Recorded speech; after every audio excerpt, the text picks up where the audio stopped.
Salam sejahtera, salam jumpa kembali dalam acara Pancaran Air Sorgawi, Belajar Ngerti Teologi.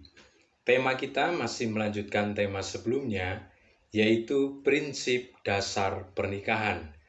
Kita sudah membicarakan 3 prinsip dasar sebelumnya, dan sekarang saya akan membagikan lagi 4 prinsip dasar untuk melengkapi pembahasan sebelumnya. Mari kita akan perhatikan pembahasan demi pembahasan. Prinsip dasar pernikahan yang keempat adalah Kristus sebagai kepala dan gereja sebagai tubuh. Jadi saudara, pernikahan itu merefleksikan hubungan Kristus dengan gereja, di mana suami sebagai kepala dan istri sebagai tubuh. Hubungan tersebut syarat akan cinta kasih, ketundukan, dan saling menghormati antara laki-laki dan perempuan. Laki-laki mengasihi sekaligus menghormatinya. Perempuan tunduk sekaligus mengasihi laki-laki. Jadi ketika pernikahan itu mencerminkan hubungan Kristus dan gerejanya, maka pernikahan tersebut akan berkualitas. Karena tidak ada 2 kepala, yang ada adalah 1 kepala. Kepala mengasihi dan tubuh tunduk kepada kepala. Saudara bisa perhatikan dalam Efesus pasal 5 ayat 22-31 mengenai hubungan tersebut. Prinsip yang berikutnya adalah prinsip kekudusan dan kesetiaan. Penyatuan pernikahan oleh Allah harus dihormati dan dipertahankan dengan kekudusan dan kesetiaan. Prinsip sedaging di atas adalah antara suami dan istri yang telah dipersatukan oleh Allah dan bukan dengan orang lain.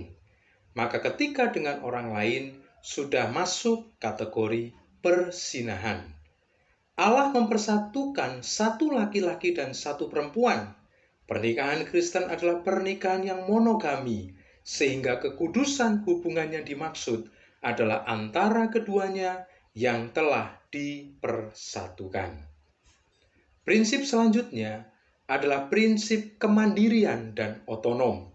Berdasarkan Kejadian pasal 2 ayat 24, laki-laki sebagai kepala keluarga meninggalkan orang tua untuk membentuk keluarga sendiri dengan kedudukan sebagai kepala keluarga yang memiliki hak penuh atau otonom atas keluarganya.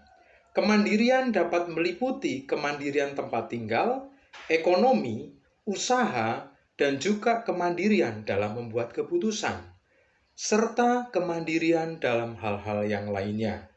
Jadi, ketika keluarga sudah terbentuk, maka tidak ada intervensi dari pihak manapun, termasuk dari keluarga besar, karena pernikahan pada prinsipnya adalah kemandirian dan otonom.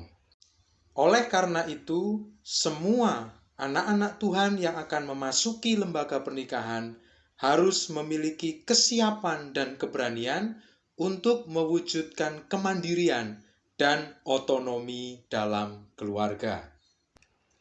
Prinsip yang selanjutnya adalah prinsip keseimbangan atau kesamaan iman. Kita bisa lihat dalam Rut pasal 1 ayat yang ke-16. Ketika Rut perempuan Moab hendak ikut pulang dengan Naomi, maka Rut berkata, "Allahmu Allahku, bangsamu bangsaku." Sehingga ketika Rut menikah dengan Boas, maka Rut meskipun dia perempuan Moab, tetapi secara iman sudah sama dengan Boas.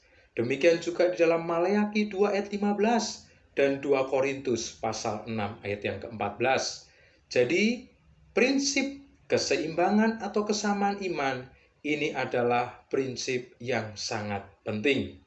Prioritas dalam pasangan hidup adalah seiman, sehingga penyatuan oleh Allah dalam iman sama kepada Tuhan Yesus Kristus, bukan yang satunya iman kepada yang lain atau yang satunya iman kepada yang lainnya lagi.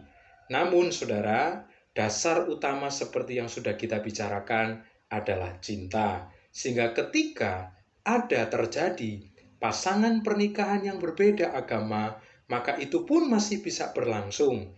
Namun sebaiknya supaya pernikahan itu menjadi berkualitas, maka ada di dalam keseimbangan atau kesamaan iman. Hal ini berpengaruh terhadap anak-anak, khususnya dalam pendidikan kerohanian mereka. Jadi, sebaiknya dipastikan terlebih dahulu sama secara iman, baru masuk dalam bingkai pernikahan. Prinsip yang selanjutnya adalah prinsip saling melengkapi. Laki-laki dan perempuan diciptakan secara berbeda, menunjukkan bahwa laki-laki dan perempuan itu tidaklah sama, namun bisa saling melengkapi. Itulah tujuan kreasi penciptaan Tuhan. Bahan baku utama adalah debu dan tulang rusuk. Ada perbedaan antara laki-laki dan perempuan, tetapi ketika perbedaan itu dipadukan, maka keduanya saling melengkapi. Saya mengutip pernyataan dari Jarod Wijanarko yang mengatakan bahwa pernikahan adalah bersatunya antara pria dengan wanita, bersatu untuk menjadi satu, bukan untuk menjadi sama, karena memang Tuhan menciptakan keduanya berbeda. Saudara, seluruhnya ada 7 prinsip pernikahan. Dan mari kita mau pahami dan kita mau praktekkan, khususnya untuk pelayanan pernikahan bagi jemaat Tuhan yang akan masuk kepada lembaga pernikahan. Yakinlah ketika kita mengikuti prinsip-prinsip dasar pernikahan yang alkitabiah, maka lembaga pernikahan berkualitas, diberkati, dan memuliakan Tuhan. Demikian yang dapat saya bagikan. Semoga bermanfaat bagi kita semuanya. Tuhan Yesus memberkati.